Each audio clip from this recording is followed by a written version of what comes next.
ನಮಸ್ಕಾರ. ಈ ದಿನ ಏನು ಜಾಲಿ ರೈಡ್ ಅಂತಂದು ಹೆಲಿಕಾಪ್ಟರ್ ಮೂಲಕ ಕುರುಗೋಡು ವೀಕ್ಷಣೆ ನಾವೆಲ್ಲ ಬರ್ಬೇಕು. ಯಾಕಂದ್ರೆ ಕುರುಗೋಡು ಇತಿಹಾಸ ಯಾರು ಕೂಡ ಗುಡ್ಡ ಹತ್ತಿ ಮೇಲೆ ನೋಡೋದು ಮತ್ತೆ ಕುರುಗೋಡು ಯಾವ ರೀತಿ ಇದೆ ಆಕಾಶದಿಂದ ನೋಡ್ಲಿಕ್ಕೆ ಆಗಲ್ಲ. ಹಂಗಾಗಿ ಅಂತವ್ರೆಲ್ಲರೂ ಬಂದ್ರು. ಯಾಕಂದ್ರೆ ಇದು ಪ್ರಥಮ ಬಾರಿಗೆ ಬಹಳಷ್ಟು ಇದು ಮಾಡಿ, ಹಂಗಾಗಿ ಇಲ್ಲ ನಮ್ಮ ಹಂಪಿಯಲ್ಲಿ ಮಾತ್ರ ಜನಗಳು ಇಲ್ಲೆಲ್ಲೇ ಹಂಪಿಗೆ ಹೋಗ್ಬೇಕಾಗಿತ್ತು.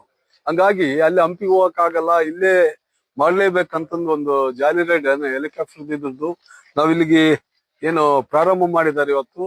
ನಾಳೆ ಕೂಡ ಏನ ಡೌಟ್ ನಲ್ಲಿದೆ. ಅಂದ್ರೆ ಇವತ್ತೇನೈತಿ ಎಲ್ಲ ಏನು ಕಂಪಿ ವಿಧಾನಸಭಾ ಕ್ಷೇತ್ರ ಮತ್ತೆ ಬಳ್ಳಾರಿ ಜಿಲ್ಲೆ ವಿಜಯನಗರ ಜನತೆ ಬಂದು ಎಂಜಾಯ್ ಮಾಡ್ಲಿಕ್ಕೆ ತಾವೆಲ್ಲ ಬರ್ರಿ. ಯಾಕಂದ್ರೆ ನಮ್ಮ ಕುರುಗೋಡು ಗುಡ್ಡಗಾಡು ಮತ್ತೆ ಕುರುಗೋಡು ದೊಡ್ಡ ಬಸಪ್ಪ ಏನ್ ಗುಡಿ ಇರ್ಲಿ, ಅನೇಕ ಸೋಮನಾಥ ಇದು ಯಾವ್ದು ನಮ್ಮ ಸಂಗಮೇಶ್ವರ ಗುಡಿ, ಅನೇಕ ದೇವಸ್ಥಾನಗಳು ಇದಾವೆ. ತಾವೆಲ್ಲ ವೀಕ್ಷಣೆ ಮಾಡ್ಲಿಕ್ಕೆ ಈ ಹೆಲಿಕಾಪ್ಟರ್ ಏನು ಜಾಲಿ ರೇಡಿಗೆ ತಾವೆಲ್ಲ ಬರ್ಬೇಕು.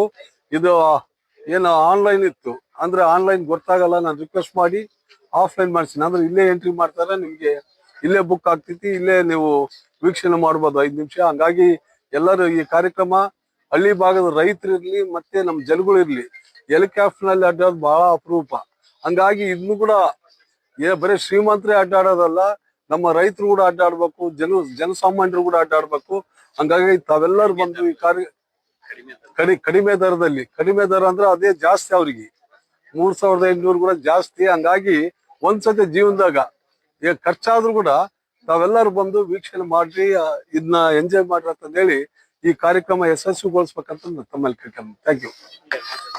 ಇವತ್ತಿನ ದಿನ ನಾವು ಶ್ರೀ ಜ್ಞಾನ ಸರಸ್ವತಿ ಇಂಗ್ಲಿಷ್ ಇದು ಶ್ರೀ ಶೇಷಾದ್ರಿ ಎಜುಕೇಶನಲ್ ಇನ್ಸ್ಟಿಟ್ಯೂಟ್ ಕಡೆಯಿಂದ ಇದು ಜಾಯ್ ರೈಡ್ ಅಂತ ಹೇಳಿ ಮಾಡ್ತಾ ಇದ್ದೀವಿ.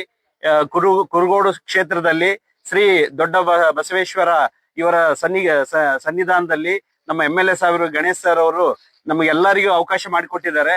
ಇದನ್ನ ಎಲ್ಲರೂ ಸದುಪಯೋಗ ಪಡೆದುಕೊಳ್ಳಬೇಕಂತೇಳಿ ಈ ಮೂಲಕ ಕೇಳ್ಕೊಳ್ತಿದೀವಿ. ಆದಷ್ಟು ನಮ್ಮ ಪ್ರಕಾರ ಕಡಿಮೆ ದರದಲ್ಲಿ ನಾವು ಮಾಡಿದ್ವಿ. ದಯವಿಟ್ಟು ನಿಮ್ಮ ಕುರುಗೋಡು ಕ್ಷೇತ್ರನ ಆಕಾಶದಿಂದ ನೋಡುವ ಒಂದು ಭಾಗ್ಯನ ನಮ್ಮ MLA ಸಾಹೇಬರು ನಿಮ್ಗೆ ಎಲ್ಲರಿಗೂ ಒದಗಿಸಿಕೊಟ್ಟಾರ. ದಯವಿಟ್ಟು ಅದನ್ನ ಅನುಕೂಲ ಮಾಡ್ಕೋಬೇಕಂತೇಳಿ ನಾವು ಈ ಮೂಲಕ ಕೇಳ್ತಾ ಇದ್ವಿ.